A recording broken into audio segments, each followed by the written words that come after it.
le monde puisse bien m'entendre. Donc, en tout cas, je suis ravi de vous accueillir ce matin pour notre premier petit déjeuner de rentrée. Je vois que, finalement, on peut même se poser la question de savoir si dorénavant, nos petits déjeuners ne devraient pas commencer à 8h plutôt que 8h30. Donc, Monsieur le Président, Mesdames, Messieurs, chers amis, nous voilà donc réunis pour notre premier petit déjeuner de rentrée après des vacances, j'en suis sûr, particulièrement méritées.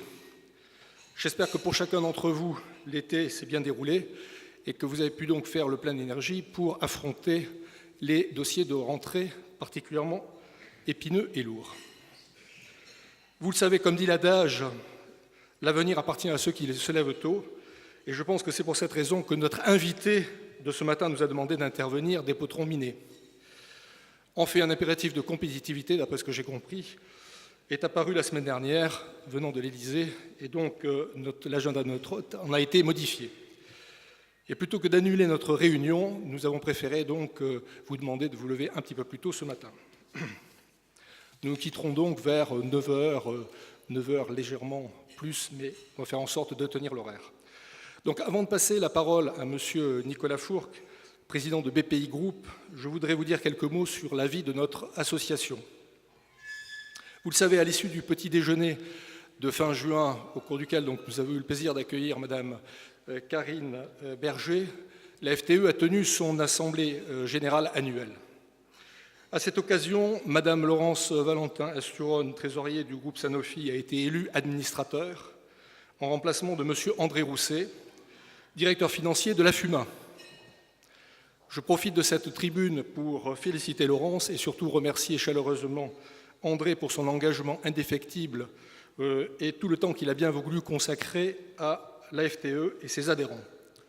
André aura été administrateur de notre association pendant plus de 20 ans et aura exercé entre autres les fonctions de président de la commission conformité et code de bonne conduite et à ce titre a été responsable de la relation avec l'autorité des normes comptables animée actuellement par notre ami Jérôme Haas. Et chacun sait dans cette salle, naturellement, ô combien la comptabilité occupe aujourd'hui, dans tous les dossiers qui occupent un trésorier normalement constitué, je l'en félicite.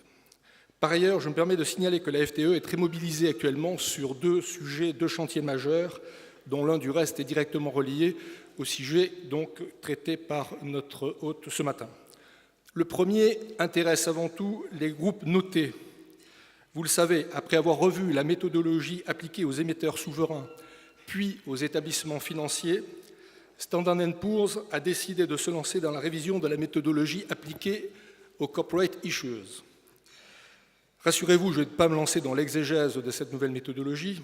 Ceci étant, donc, deux réunions ont eu lieu, je le rappelle. La première, c'était le 19 juillet chez notre ami Patrice Tourlière de Lafarge, animé très largement par la Société Générale et l'équipe de Jean-François Véron. Et l'autre s'est tenue le 4 septembre dans les locaux de Standard & Poor's. Inutile de dire que comme nous l'avions fait s'agissant de la nouvelle grille tarifaire qui nous proposait Standard & Poor's, qui faisait apparaître des augmentations vertigineuses, il nous faut tous nous mobiliser si nous ne voulons pas voir nos notations perdre 1, voire 2 crans dans les mois qui viennent. À cet égard, Daniel Biernet, que je n'ai pas vu ce matin, mais anime avec Patrice Tourlière, vous le savez, la commission de notation et a pris la peine d'envoyer, c'était la semaine dernière, à tous les membres de cette commission un email qui est destiné à préparer une réunion très importante en cours de programmation entre donc notre association, la FTE et Standard & Poor's. En effet, il me semble qu'il y a là un sujet de préoccupation majeur qui porte, vous le savez, sur le traitement du cash effectivement disponible et donc sur le niveau de dette qui en résulte. Indépendamment de démarches privées, je ne peux qu'inciter tous les trésoriers concernés à répondre à la sollicitation de Daniel, car Standard & Poor's écoutera la voix de la FTE. J'espère que nous serons entendus. Le deuxième chantier est piloté par le vice-président Hervé Labbé et porte sur le financement des ETI via le marché du billet de trésorerie. Un travail considérable a été accompli depuis la réunion qui a été organisée par Gérard Soularue le 9 avril dernier dans les locaux de la CCIP. Si nous parvenons à régler la question de la notation, ces émetteurs potentiels auront en fait la possibilité de se financer en faisant appel à une très vaste ressource qui est le marché du billet de trésorerie. En conséquence, 4 groupes de travail ont été constitués: communication, charte émetteur, investisseur, notation et documentation, et sont actuellement mobilisés. Au total, j'ai compté, c'est plus d'une centaine de personnes, d'experts, banquiers, corporate, régulateurs, Banque de France, etc., qui coopèrent pour faire aboutir ce dossier dans les meilleurs délais. Qu'ils soient ici tous remerciés chaleureusement pour le temps qu'ils y consacrent et les efforts qu'ils déploient. Pour ceux qui parmi vous seraient intéressés, donc, je vous invite à vous rapprocher d'Hervé.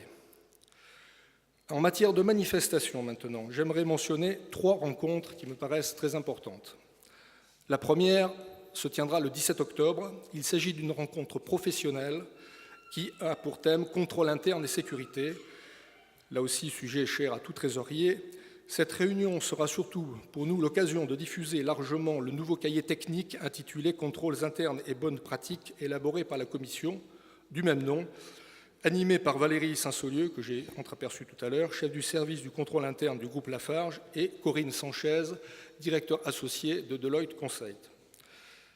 La deuxième manifestation fondamentale concerne nos journées d'études ou journées AFTE. Elles se dérouleront, vous le savez, le 19 et 20 novembre au Palais Brognard et devraient rassembler plus d'1 millier de participants et plus de 50 sponsors.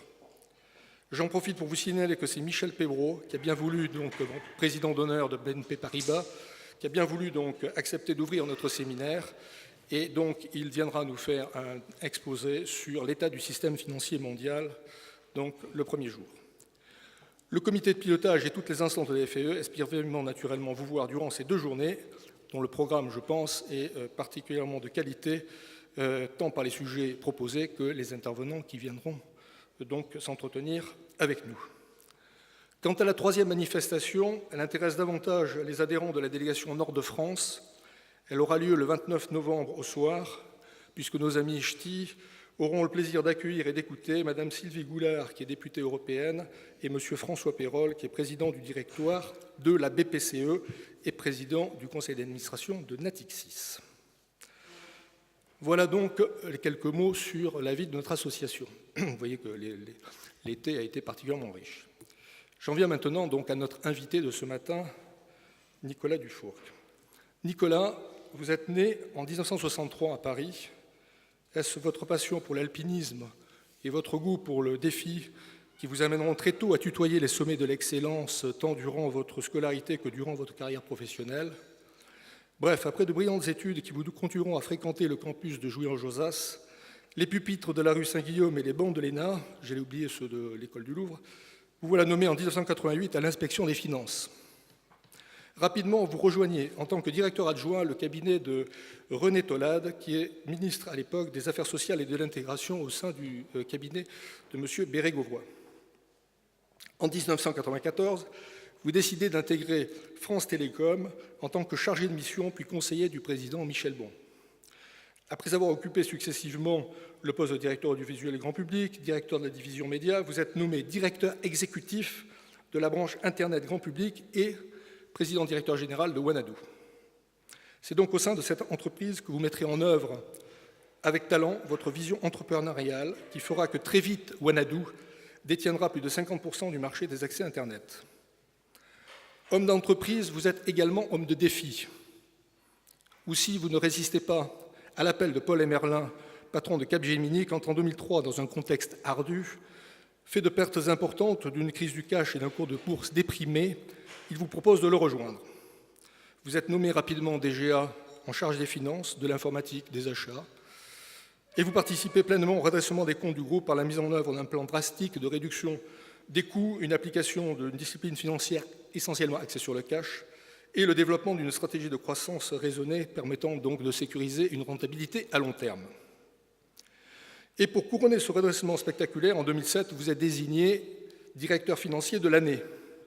Vous restez 10 ans chez Capgemini, grand provider du cockpit financier des grands clients de l'industrie des services, comme vous l'avez toujours dit, et jusqu'à ce que votre goût pour l'intérêt général reprenne le dessus. En janvier 2013, vous êtes nommé directeur général de la Banque publique d'investissement, établissement financier directement issu de la fusion entre Oseo, le FSI, CDC Entreprises, et le 15 juin dernier, vous êtes nommé par le ministre de l'économie et des finances, Pierre Moscovici, président du conseil d'administration de BPI Group. Comment la BPI compte s'y prendre pour participer à la baisse du coût du capital mis à disposition des entreprises? Comment votre établissement sélectionne les dossiers et participe activement au financement de l'économie nationale? Quel est votre degré d'indépendance face à François, Ségolène, Pierre ou Arnaud? Quel retour sur fonds propres escomptez-vous? Comment positionnez-vous votre établissement dans le monde du capital investment et dans le paysage bancaire? Accessoirement, vous qui ne pouvez considérer la finance comme un adversaire, à titre personnel, que pensez-vous de la loi visant à séparer des activités bancaires? Et votre avis sur la taxe sur les transactions financières? Bref, voilà quelques questions, Nicolas, auxquelles vous aurez, j'en suis sûr, à cœur de répondre. Je compte sur vous pour le faire en toute franchise, malgré votre goût prononcé pour le violon. Sans tarder, je vous cède la parole.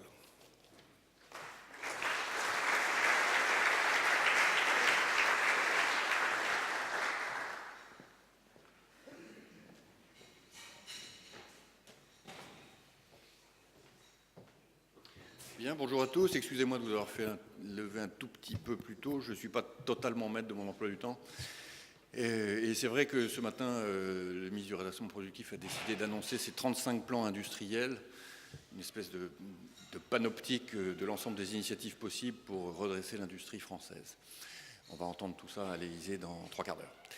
Alors, un petit point sur ce que nous sommes en train de faire avec BPI France. Donc la BPI s'appelle BPI France. Une raison très très simple d'ailleurs, c'est qu'il y a une banque portugaise d'investissement qui s'appelle BPI. Donc il a fallu ajouter un suffixe qui est un très beau, qui s'appelle France. Et donc le nom de l'institution, c'est BPI France. BPI France, comme vous le savez, c'est à la fois une banque de crédit et puis un énorme cabinet de capital développement. Du côté du crédit, je donne quelques chiffres pour donner la dimension de l'objet. C'est 2 milliards de fonds propres et 30 milliards de taille de bilan. On a la possibilité de monter à 40 milliards de taille de bilan. C'est 5% de part de marché, donc c'est pas énorme. Et c'est une banque de place, c'est une banque coup de pouce, si je puis dire. C'est-à-dire que c'est une banque qui permet à des crédits d'être mobilisés pour des PME en cofinancement avec les banques de la place, sans ce qui s'appelait OSEO et qui s'appelle maintenant BPI France Financement, ces crédits ne seraient pas accordés. Il s'agit de quoi? Il s'agit pour beaucoup de crédits long terme, de crédits mezzanines, de prêts participatifs, qui sont très appréciés des entrepreneurs. C'est des crédits à 7 ans, avec 2 ans de différé de remboursement. Pas de prise de garantie sur le patrimoine de l'entrepreneur. Il s'agit beaucoup de crédits de trésorerie aussi, qui remplacent avantageusement en ce moment le stress sur la trésorerie qui est constaté dans la plupart des agences bancaires. Et donc c'est le préfinancement du CICE, ça représente quand même 1 milliard d'euros au premier semestre, à peu près 1 milliard d'euros, un petit peu moins. Et puis c'est la mobilisation des créances court terme publiques et privées, et c'est toutes sortes de crédits court terme. Et enfin, il y a une grosse activité de cofinancement avec les banques commerciales et mutualistes et de crédit bail. Sur le crédit bail, on est à peu près à 15% de part de marché, donc plus élevé que la moyenne de la part de marché de BPI France Financement dans la banque. Ça, c'est la banque avec tout ce que normalement vous devez savoir sur ce que faisait OSEO et qui marche très très bien, qui est très apprécié des entrepreneurs et qui est en plein développement, puisque la taille du bilan de BPI France Financement a plus que doublé dans les 5 dernières années. Donc il y a une vraie demande de marché, notamment sur ces prêts participatifs. À côté de ça, vous avez un cabinet de capital développement qui est considérable en réalité et dont la puissance est révélée par la création de BPI France. On fusionne le FSI, CDC Entreprises et FSI Région. 3 sociétés de gestion différentes qui chacun gérait leurs capitaux, qui ne s'entendaient pas très bien, qui étaient inscrits dans une organisation construite pour qu'ils ne s'entendent d'ailleurs pas très bien. Et on avait un peu curiassé le monde du capital développement d'origine publique. Alors, on les rassemble tous, on crée une seule société qui s'appelle BPI France Investissement, on l'appellera d'ailleurs progressivement France Investissement, et qui gère 18 milliards d'euros.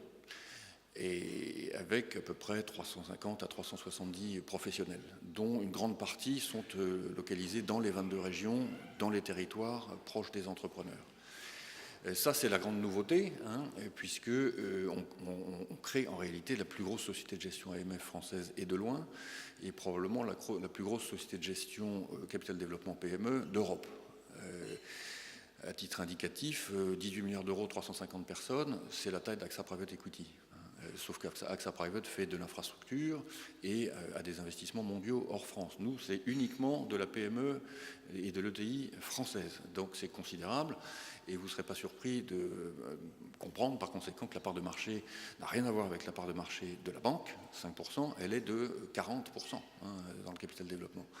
Elle est même de 50 à 60% dans le capital risque et dans l'amorçage, qui sont, comme vous le savez, des tests d'investissement compliqués, risqués. Et donc il est assez normal qu'on se projette vers ces risques-là.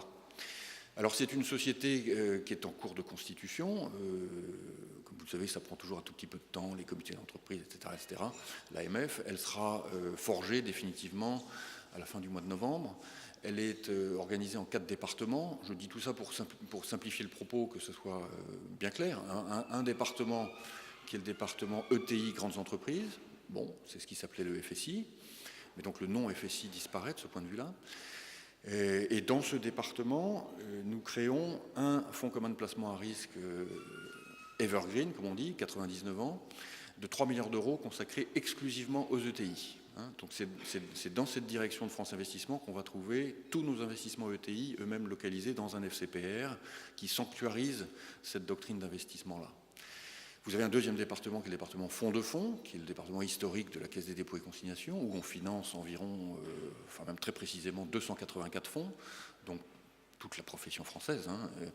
Le mandat qui avait été donné à la Caisse en 1995, quand cette aventure a démarré, c'était de structurer une industrie française du capital risque, de l'amorçage et du capital développement. Et donc, mission accomplie, c'était pas évident de le faire en 17 ans comme ils l'ont fait.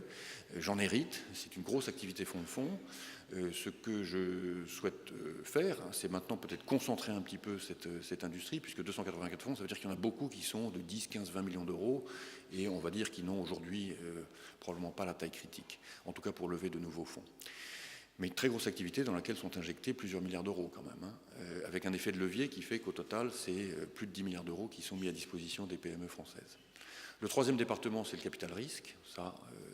Capital risque direct, cette fois-ci, nos propres fonds. Et nous avons sous gestion en direct, avec nos équipes, plus d'1 milliard d'euros dans le capital risque spécifiquement, consacré à l'Internet, à la transition écologique, aux biotechnologies et aux maladies rares. Voilà. Alors la nouveauté, c'est que nous créons en ce moment même, je le passe au conseil d'administration demain, un fonds commun de placement de 500 millions d'euros qui sera consacré à ce que nous appelons le large venture, c'est-à-dire des tickets injectés dans des entreprises dont le chiffre d'affaires est inférieur à la levée de fonds. Donc des entreprises qui ont un très beau produit, qui doivent devenir mondiales ou rien. Et donc c'est qui tout double, et pour ceci, elles doivent lever des fonds qui sont en général supérieurs à 10 millions d'euros, parfois allant jusqu'à 30 ou plus. Et donc il y avait une grande faille de marché sur ce point-là, parce qu'évidemment c'est assez spéculatif, c'est assez risqué, et nous nous projetons dans cette direction-là. Nous avons fait notre premier closing en juillet avec une très belle société française qui s'appelle WeThings, qui fait des technologies portables, ce qu'on appelle des wearables. Donc c'est tout ce que vous portez sur vous qui mesure vos battements de cœur, le nombre de vos pas, c'est la balance connectée, enfin bon bref. C'est le self-help comme on dit. Et c'est des produits très beaux d'ailleurs et qui sont distribués dans les Apple Store dans le monde entier. Donc nous avons injecté 11 millions d'euros dans une levée de 22 millions d'euros pour une société qui fait 20 millions d'euros de chiffre d'affaires et dont on souhaite qu'elle soit un succès mondial pour l'industrie française du numérique. Voilà. Et le dernier département, le quatrième, c'est le département PME, qui est probablement plus important, puisque là, nous faisons environ 100 tickets par an, direct. Donc c'est énorme. Et ça fait des mois très chargés, qui sont en général les mois de juillet et les mois de décembre, où on fait 30 closings dans le mois. Et là, c'est très réparti sur les 22 régions françaises, avec des équipes d'investissement dans toutes les régions, qui sont très irriguées dans les tissus entrepreneuriaux du pays. Donc voilà l'objet BPI France. Évidemment, ces gens maintenant travaillent ensemble, les banquiers et les investisseurs.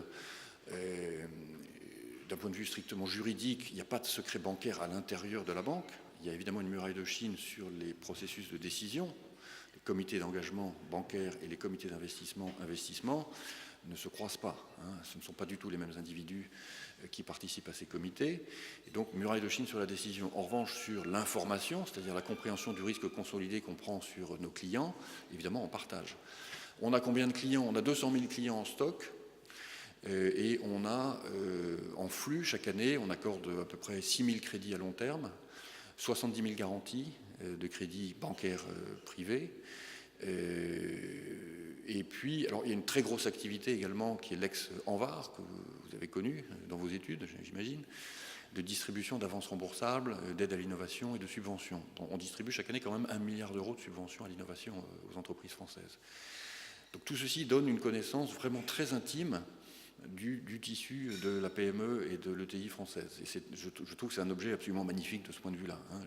J'ai passé un tout petit peu de temps, là aussi dans une logique de best practice et de benchmark en Californie, en Israël, je suis allé en Corée, je suis allé au Japon, à chaque fois 2-3 jours juste, on n'a pas beaucoup de temps, mais ça permet de sentir le côté complètement unique de l'objet qu'on est en train de créer.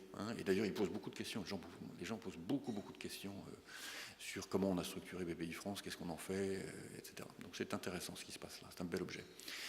Qu'est-ce que je peux vous dire sur le contexte actuel? Si je compare ce mois de septembre au mois de décembre, quand je suis arrivé, il y a un très grand changement d'atmosphère tout de même. Décembre, janvier, c'était une espèce de lourde mélancolie, alors on va dire typiquement française, mais enfin quand même, elle était particulièrement nocturne.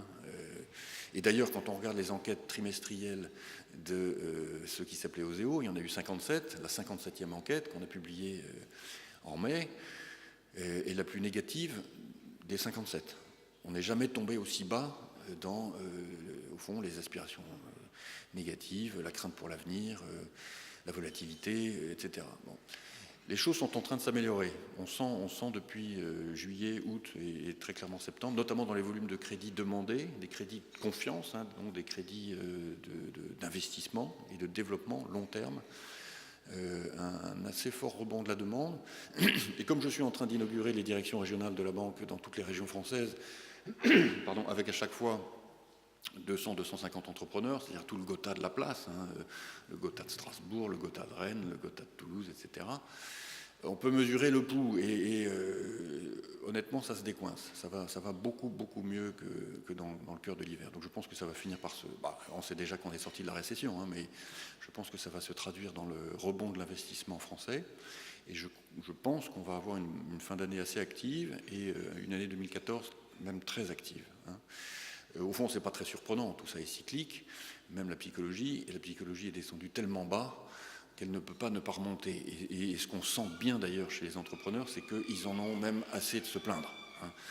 Ils n'ont même plus envie de faire ce qu'on faisait en décembre dernier, c'est-à-dire des déjeuners où on se couvre la tête de cendre dans un tour de table où à la fin du tour de table, la table est totalement noire de cendre. Ils n'ont plus même envie de ça. Ils ont envie de repenser l'avenir et de se souvenir que juste en se retournant, on s'aperçoit que le monde entier est en train de croître, qu'il y a beaucoup d'économies qui vont très bien, que les États-Unis sont repartis et qu'il n'y a pas de raison qu'il y ait une exception française. Il y a des opportunités considérables à l'international.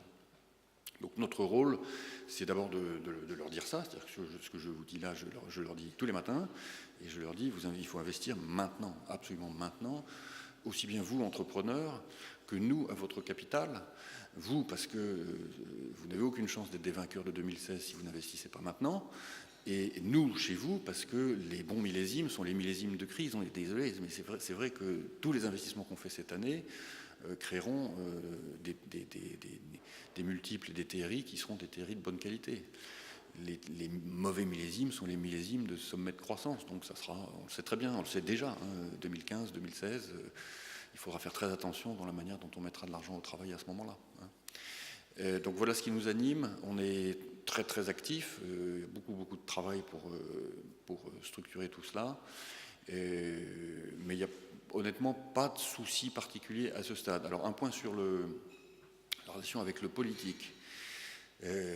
Évidemment, il y a tout un arc-en-ciel de représentation politique dans le contexte de BPI France, vous pouvez l'imaginer, puisque ça va du président de la République jusqu'au président du conseil régional, et ça descend même plus bas avec les présidents de conseils départementaux, et puis même les élus, les maires qui nous appellent. Bon, alors, un point d'abord, depuis que je suis arrivé, j'ai eu combien de coups de téléphone entrants d'intervention politique? J'en ai eu 4. Donc c'est pas la mer à boire. Hein. J'en ai eu 4. J'en ai eu 2 d'Arnaud Montebourg, un d'un député et un d'un ancien ministre, maire d'une ville. Voilà. Donc c'est gérable à ce stade. Alors c'est vrai que les directeurs régionaux de BPI France, qui sont tous anciens directeurs régionaux d'Oseo, eux sont immergés dans les communautés, dans les opinions publiques dirigeantes locales. Donc ils ont plus, on va dire, d'influence entrante. Enfin, ils vivent avec ça depuis toujours. La beauté de l'objet, c'est qu'on a là une banque qui, depuis toujours, vit dans cet univers-là et qui a toujours su résister parfaitement, puisque les résultats d'Oseo ont été plus qu'honorables dans les dernières années. Et donc vous avez en face de vous tout un équipement managérial qui sait faire ça, qui sait très très très bien faire du judo avec le monde politique et qui sait le faire depuis très longtemps. Hein. Et c'est ce que je dis à mes partenaires étrangers qui disent ça serait bien qu'on fasse une BPI avec des branches locales, etc. Je leur dis vous allez le faire, c'est très bien, mais il vous faudra probablement une bonne quinzaine d'années avant que vos cadres, vos directeurs régionaux sachent nager dans cet aquarium dont le pH est quand même un peu particulier. Voilà. Et donc ils savent très bien dire non, nos gens. Hein. Ils disent beaucoup non. Et il y a quelques anciens politiques ici, n'est-ce pas ? Et les choses sont telles que sur des dossiers, le bon sens finit pratiquement toujours par l'emporter. Dans l'investissement, si je prends un cas particulier qui est le FSI a fait 75 tickets. Sur les 75 tickets, il y a 2 investissements, que je ne vais pas citer, sur lesquels la pression a été forte, et le FSI y est allé avec peu d'envie. Voilà, il y en a 2 sur 77, et sur les 2, il y en a un qui est déjà ressorti à profit d'ailleurs. Il en reste un qui est un peu problématique, qui ne coûtera pas très cher. Mais donc la force de résistance est là. Alors ensuite, je dois, là aussi en prenant un peu de recul, c'est ce que j'essaie d'expliquer aux étrangers qui malheureusement ont une perception de la France très négative, comme vous le savez, c'est que l'élection présidentielle française, c'est quelque chose qui est unique au monde, et il faut le comprendre comme tel. C'est une espèce d'enchantement de la démocratie. Voilà, c'est tous les 5 ans, c'est une espèce de saturnale citoyenne, et ça a forcément ensuite des conséquences pendant plusieurs mois, une espèce d'effet retard, de réplique sismique. Et j'ai envie de dire maintenant c'est fini. Voilà, l'effet retard de la présidentielle, il s'est achevé dans le courant du printemps. Hein, et maintenant on est dans l'opérationnel tout à fait clair. Hein. Et donc le moment Florange, il est terminé depuis très longtemps. Le moment Petroplus est terminé depuis très longtemps aussi. Et il est terminé même dans l'esprit du politique. Et donc on a maintenant, au fond, une opinion publique dirigeante. Là aussi, je réutilise cette expression-là, parce que je pense qu'elle dit bien ce qu'elle veut dire, qui est très business-friendly, je trouve, de plus en plus, et très axée par des principes de bon sens. C'est-à-dire qu'on prend les bonnes décisions. Il n'y a pas un seul discours d'inauguration de BPI France qui ne redise que c'est BPI France qui décide, que les comités d'investissement ne comprennent que des professionnels de l'investissement, que c'est notre métier, que ce n'est pas le métier de nos mandants. Enfin, c'est avec insistance que c'est dit. Et c'est dit par le président de conseil régional, par le préfet, et quand un ministre est là, c'est dit par le ministre aussi. Hein. Donc les choses sont dans l'ordre. Et je n'ai jamais eu d'inquiétude, honnêtement. Hein. À aucun moment, je ne me suis dit c'est en train de déraper, c'est en train de devenir un espèce de gosse-plan sous influence. Je n'ai jamais eu cette inquiétude-là. Hein. Dès le début, je suis arrivé le 17 octobre l'année dernière, 2012, il y a pratiquement un an. Il n'y avait pas un instant où je me suis dit nous sommes en risque. Tout simplement parce que, encore une fois, il suffit qu'on dise une fois non pour que le non ait été entendu. Et je pense que vous avez entendu mon non. Il est arrivé au mois de mars sur Petroplus. Voilà.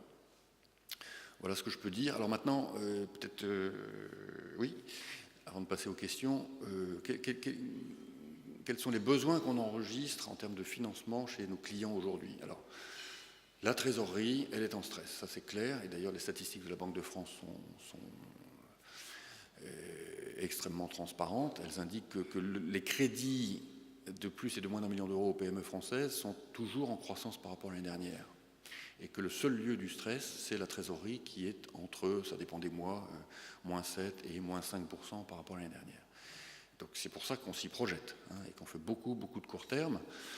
Et là, il y a tout un segment d'entreprises qui sont les TPE, qui représentent une grosse partie de la clientèle de BPI France, qui sont en grande souffrance. Vous avez beaucoup de TPE qui viennent chercher du préfinancement du CICE pour 3 000 €. Hein, le plus bas qu'on ait obtenu, c'est une TPE qui est venue nous voir pour 1 500 € de préfinancement du CICE. Donc il y a vraiment des petites entreprises qui ne savent juste pas faire la dernière semaine du mois, mais pas du tout. Et donc on va continuer d'être très actifs sur la trésorerie avec le préfinancement du CICE, pour les entreprises innovantes le préfinancement du CIR, et puis tout ce qu'on fait avec la mobilisation de créances et les crédits court terme. Alors dans le monde de l'investissement, les prêts participatifs dont je vous ai parlé à 7 ans sont très appréciés, extrêmement appréciés. Là, typiquement, on est une banque publique, c'est-à-dire que ces prêts-là, on ne pourrait pas les faire si nous n'avions pas chaque année une dotation budgétaire de l'État qui nous permet de financer les fonds de garantie qui couvrent 70% du risque sur ces prêts. Et donc c'est pour ça que les banques commerciales et mutualistes ne les font pas. Autrement dit, nous sommes d'ailleurs en ce moment même toujours en discussion et en négociation avec la direction du budget pour obtenir les moyens qui nous permettront en 2014 de faire de grandes enveloppes de prêts. La bonne nouvelle, c'est qu'on va pouvoir le faire. C'est-à-dire que tout le monde a compris que c'était un des cœurs de sujet. Et donc, aussi bien via les lignes budgétaires classiques de la direction du budget que via le programme investissement d'avenir, on va être en mesure l'année prochaine d'augmenter très sensiblement nos lignes de crédit participatifs. Donc tous les crédits de développement, encore une fois, c'est des crédits qui sont de développement immatériel. Il n'y a pas d'hypothèque prise sur de l'immobilier ou du matériel, c'est juste de l'argent donné à long terme à l'entreprise pour qu'elle puisse se développer, dans tous les sens. Innover, exporter, recruter des cadres qui vont lui permettre de se déployer, etc. etc. Donc ça, c'est une bonne nouvelle. Vous verrez qu'il y aura de plus en plus de ce type de crédit participatif à 7 ans, légèrement mézanine, puisqu'il n'y a pas de prise de garantie sur le patrimoine de l'entrepreneur. Ce qu'on voudrait faire, c'est des crédits à 10 ans maintenant. C'est une grosse demande de la part des entrepreneurs industriels qui veulent réinvestir dans des machines qui elles-mêmes sont amorties sur plus de 10 ans en général. C'est parfois des amortissements sur 20 ans, 25 ans. Les moules dans la plasturgie, c'est 25 ans. Bon. Donc eux veulent des crédits longs et ils veulent du 10 ans. Alors c'est ce qu'on va faire. Simplement pour qu'on puisse le faire, il faut qu'on puisse les trancher et titriser une partie de ces crédits pour les réinjecter dans le marché et notamment les vendre à l'assurance vie. Donc on les fera pour des signatures de très belle qualité, de PME, ce qui reboucle sur la question qui était évoquée tout à l'heure de la notation, sur laquelle on sera enchanté de travailler avec les groupes de travaux existants. Il y a Standard & Poor's qui est ici représenté, que je salue, puisque j'étais il n'y a encore pas bien longtemps directeur financier d'une boîte du CAC 40, donc bon. Et puis il y a d'autres agences de notation possibles, et en particulier celle de l'Air Hermès, qui a en Allemagne une filiale spécialisée dans la notation des PME. Et c'est un très bon business model pour eux.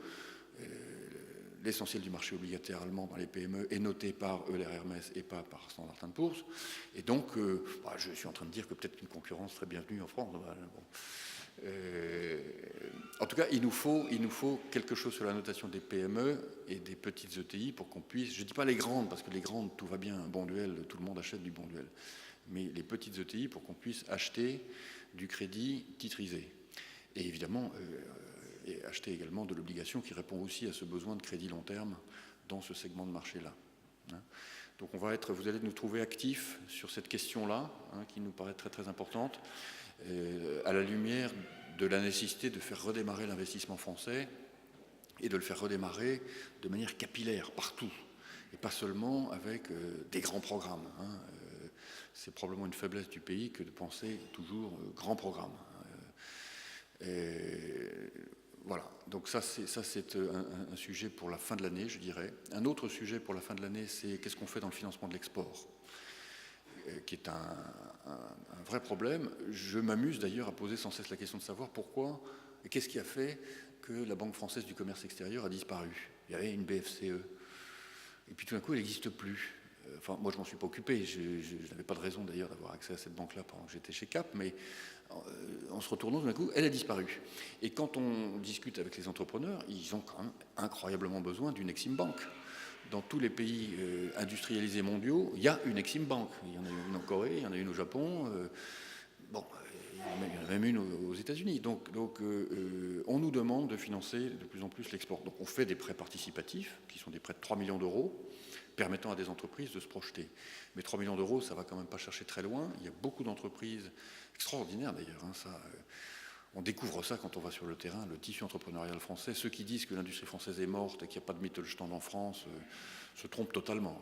Il y a un écosystème d'entrepreneurs incroyable. Et donc il y a des entrepreneurs qui gagnent des commandes à l'international de dizaines de millions d'euros pour des entreprises qui elles-mêmes font 20-30 millions d'euros. Donc il y a des gens il y a des vainqueurs. Et ces vainqueurs-là ont du mal à financer ou à préfinancer d'aussi grosses commandes. Et donc il faut qu'on trouve un moyen de les aider. On nous demande par ailleurs de lancer une activité de crédit acheteur à l'export pour les PME et les ETI françaises, où on va donc financer les acheteurs étrangers de nos biens d'équipement. On va le faire, on va créer un département qui fera ça, mais ça ne sera pas nos professionnels qui le feront. Les grandes banques françaises savent très bien faire ça, et donc l'idée c'est plutôt de fournir de la liquidité, notamment en dollars, aux banques françaises qui le feront, sur le modèle strictement copié-collé de la KfW allemande. Et on commence avec un très gros contrat qui nous est un peu transmis, refilé amicalement par nos actionnaires comme cadeau, comme dot, qui est le contrat STX. Vous savez, ce bateau des chantiers de l'Atlantique qui a été vendu, voilà, le deal inaugural du crédit acheteur de BPI France, c'est un bateau pour 700 millions d'euros. Bon, on va essayer de l'avaler. Mais c'est pour vous dire qu'on va aller dans cette direction-là. Et quand on met bout à bout toutes ces initiatives, on finit par se dire qu'est-ce que ça voudrait dire que de remonter vraiment une activité de financement export propre, emboîtée complètement là aussi, puis banque de place avec les activités des banques commerciales et mutualistes.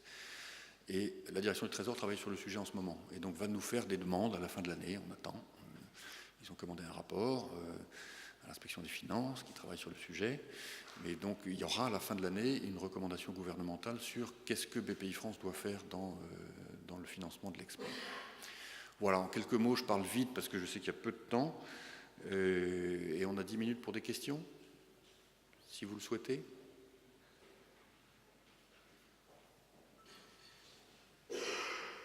Sinon, je continue. Il y a quelques temps aux questions. Qui veut poser une question? La première. Oui, bonjour, Patrick Belot, Legal Suite, une PME des technologies françaises. Les cas d'investissement direct que vous avez cités, se sont faits avec quelle structure? Juste pour réconcilier, vous avez fait annoncé qu'en novembre qui se vient, les structures seraient prêtes. Les investissements que vous avez cités se sont faits avec les structures type FSI Région, etc., préexistantes? Toutes ces structures sont fusionnées dans une seule, qui s'appelle France Investissement. Donc, cas pratique, effectivement, le guichet unique d'entrée pour une partie, justement, enfin, le capital développement, serait, par exemple, la direction de M. Nouveau pour l'Île-de-France? Oui. D'accord. Voilà. Très bien. Donc, effectivement, on ne recherche plus nos contacts de la CDC entreprise ou de FSI, etc. Et tout. On a ce point d'entrée, cette forme de guichet unique. Tout à fait. Et on a déjà très bien, ça donne envie de réactiver nos business plans, voilà, et de donner envie d'investir. Merci. Donc, je précise, la question est un peu codée pour ceux qui ne connaissent pas M. Nouveau. Donc, on a 22 directions régionales. Ces directions régionales, jusqu'ici, c'était celle d'Oseo, elles ne faisaient que du crédit. Et quand un entrepreneur disait « mais attendez, moi j'ai peut-être besoin de fonds propres », on lui donnait un numéro de téléphone et on le lançait dans l'océan, dans l'archipel des fonds de CDC Entreprises, du FSI, de FSI Région, et on lui disait « bon courage ». Donc c'est ça qui est terminé. C'est-à-dire qu'on a maintenant dans toutes les directions régionales des chargés d'affaires qui sont 360 degrés responsables de l'ensemble des produits, crédit et fonds propres. Alors, ce n'est pas eux qui vont décider des fonds propres, puisqu'ils décident du crédit, mais ils doivent orienter l'entrepreneur vers le fonds, le FCPR, qui correspond à son besoin, de l'amorçage, capital risque, du développement thématique, du développement généraliste, ou même d'ailleurs, évidemment, des fonds partenaires que nous finançons. Le fonds Auriga, le fonds Déméter, le fonds, je ne sais pas, Rothschild Technologies, etc. Donc ça va prendre un tout petit peu de temps, parce qu'il y a 284 fonds, donc avant d'avoir appris la liste par cœur, nos chargés d'affaires vont prendre un peu de temps. En revanche, le directeur régional, vous avez cité Novo, qui est donc le directeur régional Paris, et son patron des fonds propres, eux, doivent savoir ça. Donc c'est à eux qu'il faut s'adresser désormais, en région. Autre question? Je vais vous en poser une. Vous étiez directeur financier de Capgemini, société privée, vous êtes maintenant à la tête de BPI France. Est-ce un choc culturel de passer d'une entreprise privée à une banque? À une banque, non. À une banque publique, oui. Bon, en fait, j'avais été vacciné assez jeune. Écoutez, d'abord, c'est une société totalement privée. Il n'y a pas un fonctionnaire dans BPI France. Hein, elle a simplement un mandat public. Donc j'ai envie de dire, on s'est amusé à le mettre dans quelques-unes des publicités, c'est un peu démago, je suis d'accord, mais enfin c'est assez vrai finalement, c'est le meilleur du public et le meilleur du privé. Donc, ce que je retrouve dans BPI France, c'est un certain nombre de valeurs que j'avais déjà trouvées chez Wanadoo, c'est-à-dire hypercentricité client, énorme énergie, hein, culture client vraiment très puissante, professionnalisme, discipline du résultat, il n'y a absolument pas de doute. C'est ce que je disais tout à l'heure sur la capacité à dire non. Ils savent très très bien dire non quand il faut. Ils ont beaucoup d'autorité, je trouve. Hein, et ils savent bien faire, en plus, ils savent bien le faire. Donc c'est des vrais banquiers. Hein. Ils ont, quand on enlève la partie innovation, ils font un retour sur equity qui est grosso modo celui de BPCE. Hein. Bon, voilà. Donc c'est une banque privée, d'une certaine manière, avec mission d'intérêt général. Et comme il y a cette mission d'intérêt général, ça leur donne aussi, il faut avoir conscience de ça, une espèce de pêche incroyable. Parce que il faut l'admettre, hein, une espèce de supplément d'âme. Vraiment, on rend service aux entrepreneurs et on trouve des solutions qui sinon n'existeraient pas. Donc ça, c'est très agréable. C'est une très belle entreprise de ce point de vue-là. Hein. Alors, bien sûr, la gestion verticale de la relation avec ceux qui sont nos mandants, ça, c'est assez nouveau pour moi. Oui. Y a-t-il une autre question? Je passe la parole à Philippe pour conclure. On aura le temps de faire la photo comme ça. Bah, écoutez, Nicolas, merci en tout cas d'avoir bien voulu accepter dans des conditions, je reconnais, relativement délicates en termes d'agenda, notre invitation. Je dois dire que par rapport aux exposés précédents, finalement, vous avez bien voulu nous décrire un modus operandi s'agissant de BPI France, et je vous en remercie. J'espère que, même s'il y a pas mal de grands groupes représentés ici, pas forcément directement, donc ayant des relations avec votre établissement, je pense que la question de monsieur, particulièrement intéressé dans ce que vous développez, m'a paru pleine de bon sens. Et je vous dis encore une fois, merci. J'aurais une chose à rajouter. Je vous en prie. Parce qu'effectivement, je me souviens très bien, pendant les 10 ans que j'ai passé chez Cap, que la PME, ça paraît très loin. Et c'est vrai que je voyais, et je ne savais pas très bien quoi faire pour eux, ces jeunes entrepreneurs du software français toquer à la porte de Cap pour que leur soft soit distribué par nos commerciaux. Hein, et avec beaucoup de difficultés. Hein, avec beaucoup de difficultés. Maintenant, je suis de l'autre côté et je vois les grands groupes. Hein. Il faut que vous sachiez que à chaque fois que je fais des déjeuners d'entrepreneurs ou des dîners d'entrepreneurs, c'est mon plaisir, donc j'en fais beaucoup, au moins 2 fois par semaine, et toujours, ils se plaignent de la relation avec les grands groupes. C'est-à-dire que c'est frappant dans les tours de table de voir qu'ils parlent maintenant plus de fiscalité, depuis que l'affaire des plus-values de cession a été réglée. Ils ne parlent pas vraiment de droit du travail. Ils parlent des normes, de l'administration gendarme, tatillonne, paperassière, hein, des escouades de gens qui viennent avec des doubles décimètres pour mesurer la taille de la table à langer au rez-de-chaussée de l'hôtel. Bon, ça, ils ne supportent plus, ils sont complètement exaspérés. Et ils se plaignent énormément de ce qui, pour eux, est un déficit de solidarité française comparé au comportement des grands groupes italiens, allemands. Ils citent aussi l'Espagne pas mal. Enfin, surtout allemands. Hein. Alors ça, voilà. Donc je vous livre le message. C'est un message très puissant. Alors, il y a plein d'initiatives qui sont montées pour essayer de tenter de régler ce problème-là, mais qui sont, à mon avis, pas du tout à la mesure du problème. J'en termine là en vous disant que la phrase qui est sans cesse prononcée, c'est quand on a un nouveau produit, on est une petite boîte, on fait 10 millions d'euros de chiffre d'affaires, On sait la vendre à un grand groupe étranger. Il n'y a pas un grand groupe français qui va nous l'acheter. Ils sont beaucoup, beaucoup plus conservateurs. Ils ont toujours la trouille de prendre une nouvelle techno, dès lors qu'elle n'a pas été adoubée par le monde. Hein. Et ça crée un déficit de compétitivité considérable, puisque du coup, pour eux, il n'y a pas de marché intérieur français. À quoi je réponds? Écoutez, faites votre deuil à la limite de ça. Hein. Qu'est-ce que vous voulez? De toute façon, ça prend tellement de temps à régler, un problème comme celui-ci. Il n'y a pas de marché intérieur français, donc soyez mondiaux tout de suite, et on va vous financer pour que vous soyez mondiaux. Mais enfin, c'est quand même un vrai problème. Bien, écoutez, en tout cas, merci encore une fois de ce moment passé avec nous. Et merci à vous en tout cas. Bonne matinée.